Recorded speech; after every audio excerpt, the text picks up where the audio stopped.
বন্ধুরা, আজকের গল্প ডাইনির লেবু গাছ। মুকুন্দপুর জঙ্গলে একসঙ্গে অনেক পাখি বসবাস করত, আর ওই জঙ্গলে একটি কমলা লেবুর গাছও ছিল। জঙ্গলের সমস্ত পাখিরা রোজ যেত ওই কমলা লেবুর গাছ থেকে কমলা লেবু খেতে।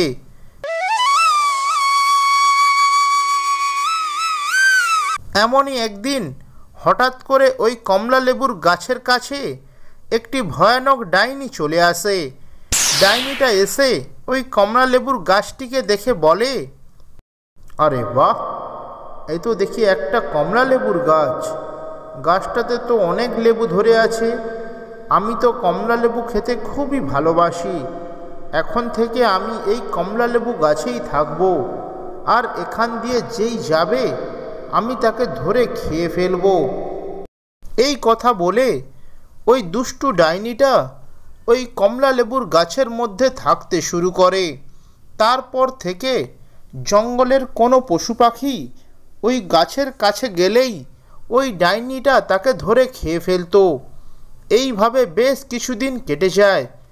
একদিন জঙ্গলের সমস্ত পাখিরা মিলে একটি মিটিং ডাকলো। শোনো, তোমরা সবাই তো খুব ভালো করেই জানো আমাদের জঙ্গলে একটা ভয়ানক ডাইনি এসেছে, আর ওই ডাইনিটা আমাদের জঙ্গলের সমস্ত পশু পাখিদের ধরে ধরে খেয়ে ফেলছে। আর এমনই ভাবে যদি চলতে থাকে তাহলে কিন্তু আমরাও বেশি দিন বাঁচব না। আমাদেরকেও যে ওই ডাইনিটি খেয়ে ফেলবে। আর এই জন্যই আমি একটা উপায় বের করেছি। তোমাদের মধ্য থেকে কেউ একজন সাধু বাবার কাছে যাবে, আর ওই সাধু বাবার কাছে গিয়ে সমস্ত ঘটনা খুলে বলবে। একমাত্র ওই সাধু বাবাই আছে যে আমাদেরকে রক্ষা করতে পারবে। এবার বলো, তোমাদের মধ্য থেকে কে যাবে সাধু বাবার কাছে? এই কথা শুনে টুনি পাখি বলে, ঠিক আছে কাক ভাই, আমি যাব ওই সাধু বাবার কাছে। এই কথা বলে টুনি পাখি সাধু বাবার কাছে চলে যায়, আর গিয়ে সাধু বাবাকে সমস্ত ঘটনা খুলে বলে। সাধু বাবা, আপনি আমাদের জঙ্গলের সবাইকে বাঁচান। কি হয়েছে রে টুনি? তুই আমাকে সমস্ত ঘটনা খুলে বল। সাধু বাবা, আমাদের জঙ্গলে একটা কমলা লেবুর গাছ আছে, আর ওই কমলা লেবুর গাছে একটা ভয়ানক ডাইনি এসে রয়েছে। জঙ্গলের কোনো পশু পাখি যদি ওই কমলা লেবুর গাছের কাছে যায় তাহলে ওই ডাইনিটি বেরিয়ে তাকে ধরে খেয়ে ফেলে। টুনির মুখে এই সমস্ত কথা শুনে সাধু বাবাটি বলে, টুনি, তুই চিন্তা করিস না, আমি তোকে আমার সমস্ত শক্তি দিয়ে দিচ্ছি। তুই ওই ডাইনির সামনে গেলেই ওই ডাইনিটি জ্বলে পুড়ে ভস্ম হয়ে যাবে। এই কথা বলে ওই সাধু বাবা তার সমস্ত শক্তি ওই টুনি পাখিকে দিয়ে দেয়। এরপর টুনি পাখিটি বলে, সাধু বাবা, আপনাকে অনেক ধন্যবাদ আমাকে এই শক্তিটুকু দেওয়ার জন্য। এই কথা বলে টুনি পাখি সেখান থেকে চলে যায়। তারপর টুনি পাখি ওই কমলা লেবুর গাছটির কাছে যায়। ডাইনিটি টুনি পাখিকে খাওয়ার জন্য যখনই গাছ থেকে বেরিয়ে আসে, ঠিক তখনই টুনির শরীর থেকে এক আলোক রশ্মি গিয়ে ডাইনির গায়ে লাগে ও ডাইনিটি ওখানেই জ্বলে পুড়ে ভস্ম হয়ে যায়। এরপর জঙ্গলের পাখিরা টুনি পাখিকে অনেক ধন্যবাদ জানায়। টুনি, তোমাকে অসংখ্য ধন্যবাদ। আজ তোমার এই সাহসিকতার জন্য আমরা জীবিত। তারপর থেকে জঙ্গলের সমস্ত পশু পাখিরা সুখে শান্তিতে জীবনযাপন করতে থাকে।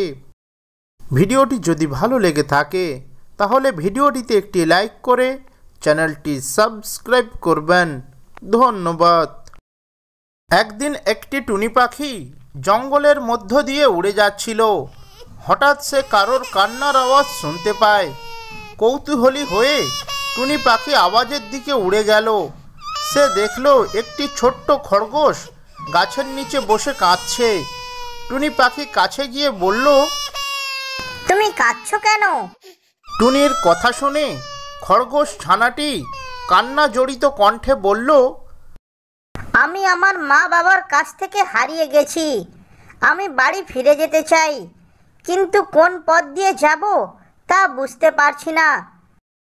খরগোশের এমন কথা শুনে টুনি পাখিটি ভাবল, আমি তো আকাশ থেকে পুরো জঙ্গলটা দেখতে পাই, আমি নিশ্চয়ই এর বাড়ির পথ খুঁজে দিতে পারবো।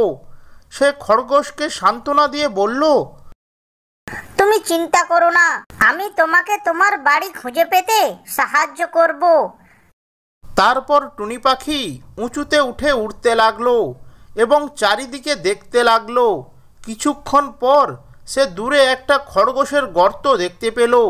সেখানে কয়েকটি বড় খরগোশ উদ্বিগ্ন মুখে অপেক্ষা করছিল। টুনি নিচে নেমে খরগোশ ছানাটিকে বলল, চলো, আমি তোমাকে তোমার বাড়ির পথে নিয়ে যাব।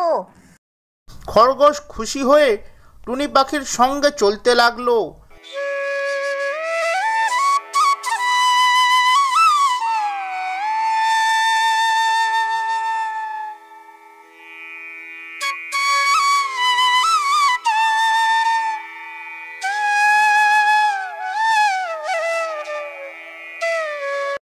কিছুক্ষণের মধ্যেই তারা খরগোশের বাড়িতে পৌঁছে গেল।